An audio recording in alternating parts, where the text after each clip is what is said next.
बात करेंगे, लेकिन उससे पहले एक नजर इस वक्त की हेडलाइंस पर। नगर निकाय चुनाव के बाद गुजरात में होगी नई राजनीति की शुरुआत। मुख्यमंत्री अरविंद केजरीवाल ने किया ट्वीट, कहा काम की राजनीति के लिए जनता ने दिया वोट। पीएम वाणी योजना के तहत नगर निगम लगवाएगी वाईफाई। एसडीएमसी के 20 वार्डों में लगाए जाएंगे हॉटस्पॉट। वाईफाई को लेकर तैयारियों में जुटी टीम। 26 जनवरी से बंद सिंगू बॉर्डर पर दौड़ी गाड़ियां। हिंसा के बाद बॉर्डर को किया गया तब्दील। सिंगू गांव जाने के लिए खोला गया रास्ता। डीटीसी बसों में ई टिकटिंग का ट्रायल हुआ शुरू। ई टिकट को लेकर कर्मचारियों को दिया जा रहा प्रशिक्षण। यात्री चार्टर ऐप से टिकट लेकर कर सकते हैं सफर। चलिए खबरों की शुरुआत करेंगे, जहां दिल्ली के मुख्यमंत्री अरविंद केजरीवाल ने गुजरात में नई राजनीति की शुरुआत करने के लिए गुजरात के लोगों को बधाई दी है। आपको बता दें कि राज्य के नगर निकाय चुनाव में आम आदमी पार्टी ने अच्छा प्रदर्शन किया है। वहीं पार्टी ने कहा कि केजरीवाल राज्य के लोगों को धन्यवाद देने के लिए 26 फरवरी को गुजरात में एक रोड शो करेंगे। वहीं मुख्यमंत्री केजरीवाल ने ट्विटर के माध्यम से कहा कि नई राजनीति की शुरुआत करने के लिए गुजरात के लोगों को दिल से बधाई देता हूं। साथ ही उन्होंने ये भी कहा कि गुजरात की जनता ने काम की राजनीति के लिए वोट दिया है, क्योंकि वो बीजेपी और कांग्रेस की राजनीति से अब ऊब चुके हैं। मुख्यमंत्री ने यह भी कहा कि गुजरात के लोग एक विकल्प चाहते थे और आप मौजूदा पार्टियों के एक महत्वपूर्ण विकल्प के रूप में उभरी हैं। अब आने वाले विधानसभा चुनाव में आम आदमी पार्टी और बीजेपी के बीच लड़ा जाएगा। और डिप्टी सीएम मनीष सिसोदिया ने भी ट्विटर पर यह कहा है कि गुजरात के लोगों ने जिस तरह का प्यार और समर्थन दिखाया है, उसके लिए सभी मतदाताओं को दिल से धन्यवाद। हम सब मिलकर काम की राजनीति की दिशा में काम करेंगे। साथ ही उन्होंने एक बयान में यह भी कहा कि हम सड़कों के साथ साथ विधानसभा में भी जनता के मुद्दों को उठाएंगे। सूरत के लोगों ने बहुत अच्छा काम किया है।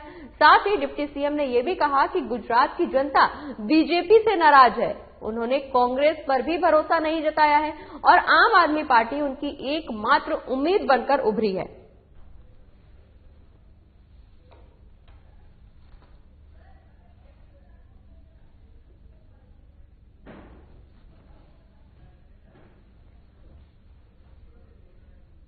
तो दिल्ली के मुख्यमंत्री अरविंद केजरीवाल ने गुजरात में नई राजनीति की शुरुआत करने के लिए गुजरात के लोगों को बधाई दी है। आपको बता दें कि गुजरात में अब आम आदमी पार्टी अपना सिक्का आजमाने के लिए पूरी तरह से तैयार है, जिसके चलते दिल्ली की तर्ज पर अब गुजरात में भी आम आदमी पार्टी जनता के दिल में एक बार फिर से अपना विश्वास पैदा करने की कवायद में लगी हुई है। तो गुजरात में नई राजनीति की शुरुआत हो चुकी है, जिसके लिए मुख्यमंत्री अरविंद केजरीवाल ने गुजरात में नई राजनीति की शुरुआत करने के लिए गुजरात के लोगों को बधाई दी है।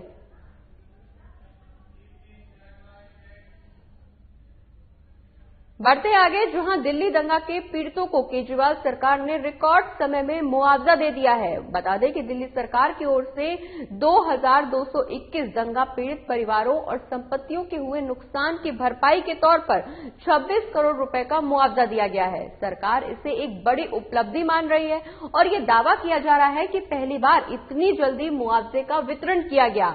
अभी भी 1984 के दंगा पीड़ित मदद के लिए दर दर भटक रहे हैं। आपको बता दें कि फरवरी 2020 के आखिरी सप्ताह में दिल्ली में दंगा भड़क गया था।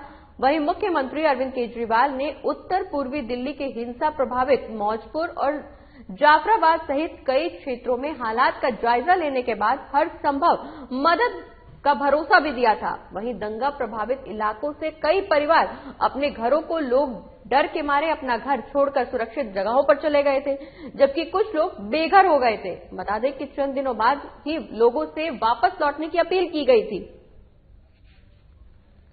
तो दिल्ली के दंगा पीड़ितों को केजरीवाल सरकार ने मुआवजा अब दे दिया है। आपको बता दें कि पहली बार ऐसा हुआ है कि इतने कम समय में पीड़ित परिवार को मुआवजा दिया गया है। लगभग 26 करोड़ रुपए का मुआवजा पीड़ित परिवारों को दिया गया। अब मदद के लिए भटक रहे हैं 84 के दंगा पीड़ित अभी भी, लेकिन दिल्ली दंगा जो हुआ था उसके पीड़ितों को केजरीवाल सरकार ने रिकॉर्ड समय के अंदर ही मुआवजा दे दिया है। आपको बता दें कि इस दौरान लगभग 2221 दंगा पीड़ित परिवारों को केजरीवाल सरकार ने 26 करोड़ रुपए का मुआवजा दिया है, जिसे सरकार ये बड़ी उपलब्धि मान रही है।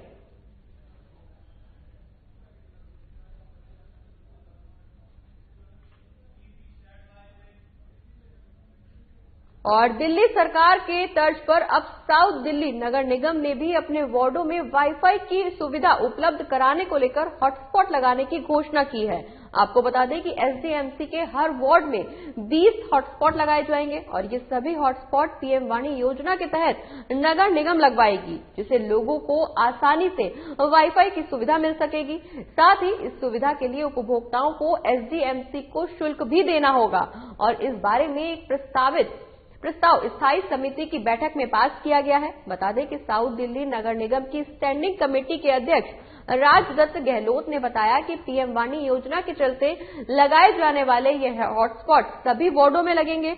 हर वार्ड में कम से कम 20 हॉटस्पॉट लगाए जाने हैं और ये सभी हॉटस्पॉट संबंधित वार्ड की छोटी दुकानों जैसे कि किराने की दुकानों पर लगाए जाएंगे। लेकिन इसलिए क्षेत्रीय निगम पार्षद जो भी ऐसी जगहों पर हॉटस्पॉट लगाने का प्रस्ताव देंगे, वहां पर वाईफाई की सुविधा उपलब्ध कराई जाएगी।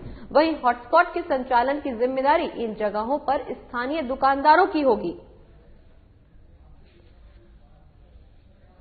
तो आपको बता दें कि दिल्ली सरकार की तर्ज पर अब साउथ दिल्ली में भी वाईफाई की सुविधा उपलब्ध कराने को लेकर सरकार पूरी तरह से कटिबद्ध नजर आ रहा है। आपको बता दें कि दिल्ली नगर निगम ने भी अपने वार्डों में वाईफाई सुविधा उपलब्ध कराने को लेकर हॉटस्पॉट लगाने की घोषणा की है। तो दिल्ली सरकार की तर्ज पर अब साउथ दिल्ली नगर निगम में भी हॉटस्पॉट लगाए जाएंगे। बता दें कि एसडीएमसी के हर वार्ड में लगभग 20 हॉटस्पॉट लगाए जाएंगे और ये सभी हॉटस्पॉट पीएम वाणी योजना के तहत नगर निगम लगवाएगा।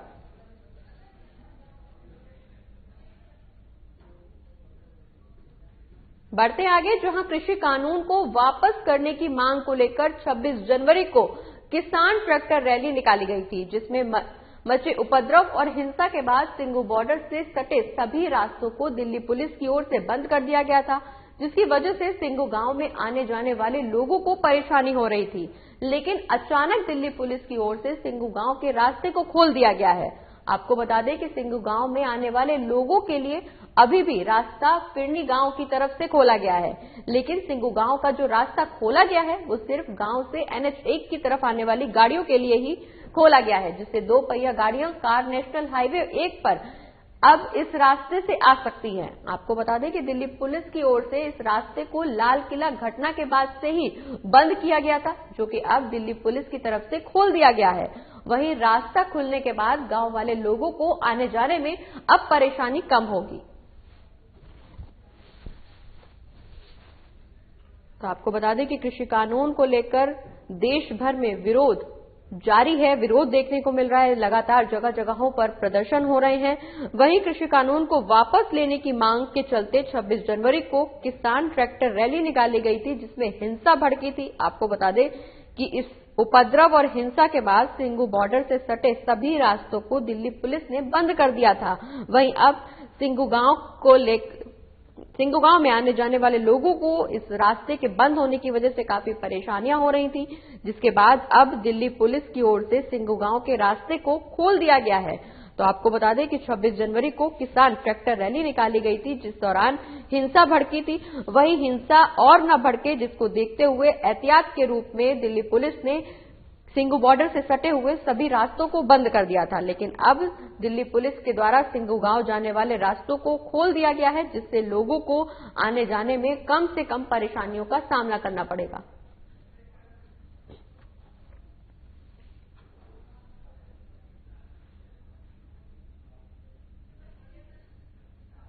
और भारतीय किसान यूनियन लोक शक्ति के राष्ट्रीय अध्यक्ष मास्टर शिवराज सिंह ने कहा कि आंदोलन के लिए अब विदेश से फंडिंग नहीं मिल रही है, इसलिए किसान नेताओं के पीछे कोई नहीं है। आपको बता दें कि किसान पिछले 2.5 महीने से ज्यादा से दिल्ली के बॉर्डर पर जमे हुए हैं। अब आपस में ही कई किसान नेताओं ने एक दूसरे पर छींटाकशी करना शुरू कर दिया है। बता दें कि भारतीय किसान यूनियन के राष्ट्रीय अध्यक्ष मास्टर शिवराज सिंह ने कहा कि उनके पास विदेशी फंडिंग खत्म हो गई है। उन्होंने ये भी कहा कि खुशी मनाओ, मिठाई बांटो, क्योंकि किसानों के पीछे अब कोई भीड़ नहीं देखने को मिलेगी।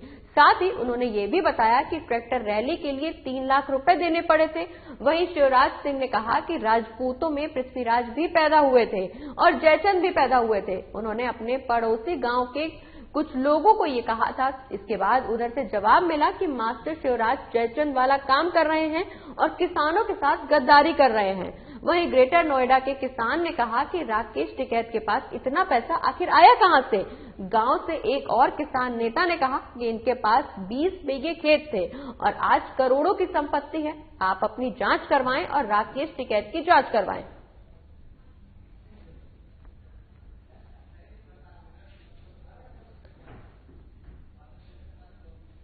तो आपको बता दें कि शिवराज सिंह ने फंडिंग को लेकर बयान दिया है, जिसके चलते किसान आंदोलन पर उन्होंने निशाना साधा है। बढ़ते हैं आगे, जहां दिल्ली एनसीआर में आज से डीटीसी बस की सभी बसों में ई टिकटिंग का ट्रायल शुरू हो गया है। दरअसल पिछले कई महीनों से Delhi transport corporation charter app के जरिए कुछ बसों में कॉन्टेक्टलेस टिकट सिस्टम का ट्रायल कर रही थी और इस सिस्टम के जरिए यात्रियों को कंडक्टर से टिकट लेने की जरूरत नहीं पड़ेगी। अब आप चार्टर ऐप से टिकट लेकर सफर कर सकते हैं। आपको बता दें कि कॉन्टेक्टलेस टिकट सिस्टम का सबसे पहला ट्रायल पिछले साल कोरोना महामारी के बीच क्लस्टर बसों और बाद में डीटीसी की कुछ बसों में शुरू किया गया था। वहीं अब डीटीसी की सभी 3,760 बसों में ये सुविधा शुरू हो गई है। बता दें कि बीते कुछ दिनों से ई टिकट को लेकर कर्मचारियों को प्रशिक्षण दिया जा रहा था। साथ ही ई टिकट लेने वालों की संख्या में हर रोज इजाफा देखने को मिल रहा था। हर रोज तकरीबन 3,000 से ज्यादा लोग ई टिकट लेकर यात्रा कर रहे थे। वहीं पिछले साल 14 सितंबर को कोरोना काल में डीटीसी की 29 बसों में ये ट्रायल शुरू किया गया था, जिसके बाद में इसको बढ़ाकर अब 128 बसों में किया गया और अब पूरी दिल्ली में ये सुविधा 24 फरवरी से शुरू कर दी गई है। तो दिल्ली की डीटीसी बसों में अब ई टिकट की व्यवस्था शुरू कर दी गई है। आपको बता दें कि ई टिकट को लेकर कर्मचारियों को काफी लंबे समय से प्रशिक्षण दिया जा रहा था। वहीं अब यात्रियों को बस में कंडक्टर से टिकट लेने की जरूरत नहीं पड़ेगी। आपको बता दें कि चार्टर ऐप के जरिए यात्री टिकट ले सकते हैं और अपना सफर शुरू कर सकते हैं। तो दिल्ली एनसीआर में आज से डीटीसी की सभी बसों में ई टिकटिंग का ट्रायल शुरू हो गया है। पिछले कई महीनों से Delhi transport corporation charter app के जरिए कुछ बसों में कॉन्टेक्टलेस टिकट सिस्टम का ट्रायल कर रही थी। वहीं अब ये दिल्ली की सभी बसों में ये ट्रायल शुरू हो गया है, जिसके चलते अब चार्टर ऐप के जरिए यात्री टिकट ले सकते हैं। बता दें कि कॉन्टेक्टलेस सिस्टम बनाने के लिए काफी लंबे समय से कर्मचारियों को प्रशिक्षण दिया जा रहा था। बढ़ते हैं आगे, जहां देश के 5 राज्यों में कोरोना संक्रमण के बढ़ते मामलों को देखते हुए कई राज्य सरकारों ने कड़े कदम उठाने शुरू कर दिए हैं। आपको बता दें कि दिल्ली आपदा प्रबंधन विभाग ने भी मध्य प्रदेश, महाराष्ट्र, केरल, छत्तीसगढ़ और पंजाब से दिल्ली आने वालों के लिए अब RT-PCR की नेगेटिव रिपोर्ट दिखाना अनिवार्य कर दिया है और ये नियम 26 फरवरी से लागू कर दिया जाएगा। साथ ही इन 5 राज्यों से दिल्ली आने वाले हर शख्स की रिपोर्ट 72 घंटे से ज्यादा पुरानी नहीं होनी चाहिए। यानी अब आप अगर इन राज्यों से दिल्ली में आ रहे हैं तो हर हालात में आपको अपनी रिपोर्ट नेगेटिव दिखानी होगी। अगर आपके पास 72 घंटे से पहले की नेगेटिव रिपोर्ट है तो भी आपको एंट्री दिल्ली में नहीं मिलेगी या फिर आपको क्वारंटीन किया जा सकता है। और दिल्ली आपदा प्रबंधन विभाग इस बारे में आदेश जारी करने के लिए बात कर रहा है। तो आपको बता दें कि देश के 5 राज्यों में कोरोना संक्रमण के मामले लगातार बढ़ते हुए दिखाई दे रहे हैं, जिसको लेकर राज्य सरकार ने अब कड़े कदम उठाना शुरू कर दिया है। अब बता दें कि दिल्ली आपदा प्रबंधन विभाग ने भी मध्य प्रदेश, महाराष्ट्र, केरल, छत्तीसगढ़ और पंजाब से दिल्ली आने वाले सभी लोगों के लिए RT-PCR की नेगेटिव रिपोर्ट दिखाना जरूरी कर दिया है। बता दें कि ये नियम 26 फरवरी से लागू कर दिया जाएगा, जिसके चलते इन 5 राज्यों से जो भी लोग दिल्ली आ रहे हैं उनको RT-PCR की रिपोर्ट नेगेटिव दिखानी होगी। इसके बाद ही उनको दिल्ली में एंट्री मिल पाएगी। तो आपको बता दें कि जो 5 राज्य हैं वो मध्य प्रदेश, महाराष्ट्र, केरल, छत्तीसगढ़ और पंजाब है।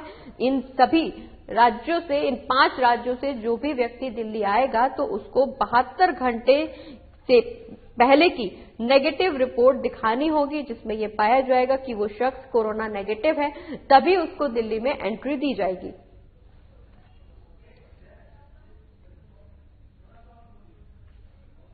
तो आपको बता दें कि कोरोना संक्रमण मामलों में लगातार बढ़ोतरी देखने को मिल रही है, जिसके चलते राज्य सरकारों ने अब कड़े कदम उठाना शुरू कर दिया है। वहीं अब कोरोना संक्रमण के मामलों को बढ़ते हुए देखते हुए आपको बता दें कि दिल्ली में अब एंट्री लेना इतना आसान नहीं होगा।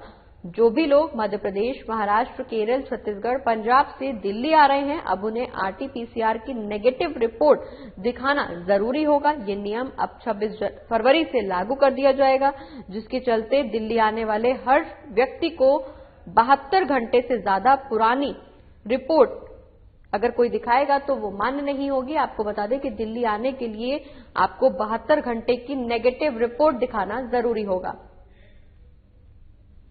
वहीं कोरोना के नए स्ट्रेन को देखते हुए दिल्ली एयरपोर्ट पर फिर से खास तैयारी की गई है। विदेश यात्रा पर जाने वाले और विदेश से आने वाले यात्रियों के लिए आरटी-पीसीआर जांच जरूरी होगी। आपको बता दें कि दिल्ली एयरपोर्ट के टर्मिनल 3 पर भी व्यापक तैयारी की गई है। एयर सुविधा पोर्टल भी लॉन्च किया गया है। वहीं भारत के किसी अन्य राज्यों से भी आने वाले फ्लाइट के यात्री जिन्हें विदेश रवाना होना है या विदेश से आने वाले यात्री जिन्हें दिल्ली से अन्य राज्यों में जाना है, उनकी जांच टर्मिनल 3 पर की जाएगी। यात्रियों के लिए कोरोना टेस्ट के परीक्षण पैकेज भी लॉन्च किए गए हैं। बता दें कि यात्रियों को सेल्फ डिक्लेरेशन फॉर्म और नई दिल्ली एयरपोर्ट.in पर जांच रिपोर्ट अपलोड करना जरूरी होगा। विदेशों से आने वाले यात्रियों को दिल्ली से अन्य राज्यों में उड़ान भरने के लिए 72 घंटे के अंदर वाले आरटी-पीसीआर परीक्षण रिपोर्ट ऑनलाइन उपलब्ध करानी होगी।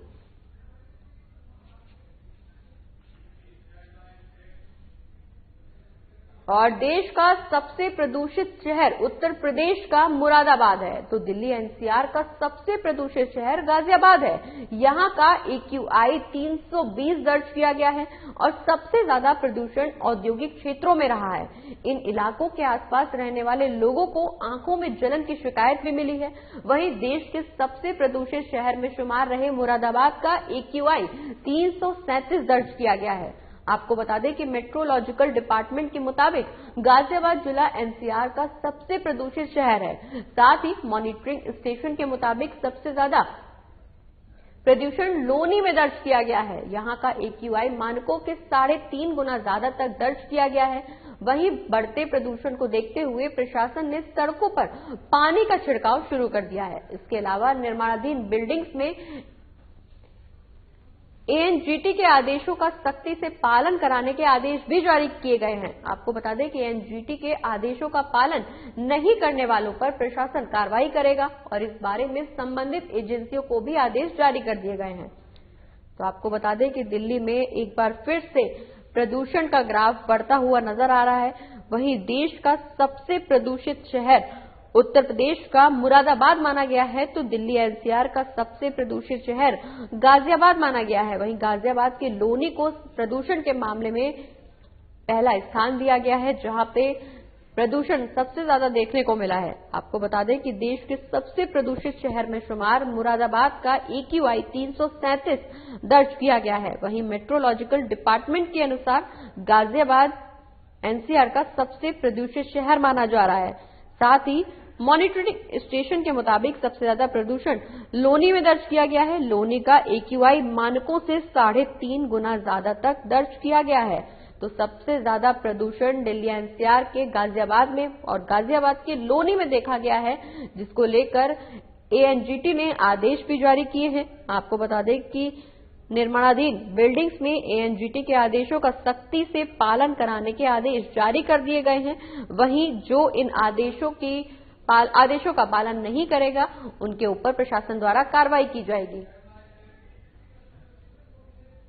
और दिल्ली एनसीआर में भी लोकल ट्रेनें पटरी पर लौट आई हैं। 11 महीने बाद इनके शुरू होने से लोगों को कुछ राहत मिली है, लेकिन पहले दिन ट्रेनों के बदले नंबर, बदलते समय और बढ़े हुए टिकट दर की वजह से यात्रियों को परेशानी भी हो रही है। कई लोगों को शंका रही कि दिल्ली या एनसीआर के स्टेशन पर पहुंच तो जाएंगे, लेकिन वापसी कैसे होगी। इसका एक वजह यह भी रही कि पटरी पर कम संख्या में ट्रेनें देखने को मिली। इसी के चलते यात्रियों को वहां पे अंदेशा रहा। आपको बता दें कि नई दिल्ली स्टेशन से महज 10 अनारक्षित टिकटें बिकी। कोरोना के चलते लगाए गए लॉकडाउन की वजह से दिल्ली एनसीआर में पैसेंजर ट्रेनों का परिचालन 11 महीने बाद शुरू हुआ। इनमें अनारक्षित टिकट से यात्रियों ने सफर किया, इस वजह से उन्हें किराया ज्यादा चुकाना पड़ा। सबसे कम दूरी के लिए यात्रियों को 10 की जगह 30 रुपए खर्च करने पड़े।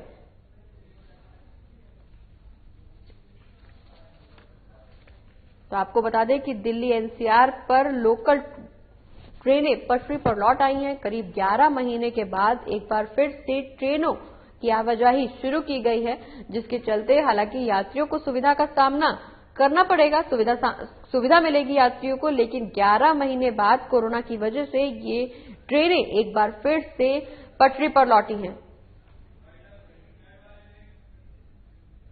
और इसी के साथ इस बुलेटिन में फिलहाल इतना ही। आप देखते रहिए डेली एनसीआर की खबरें। नमस्कार।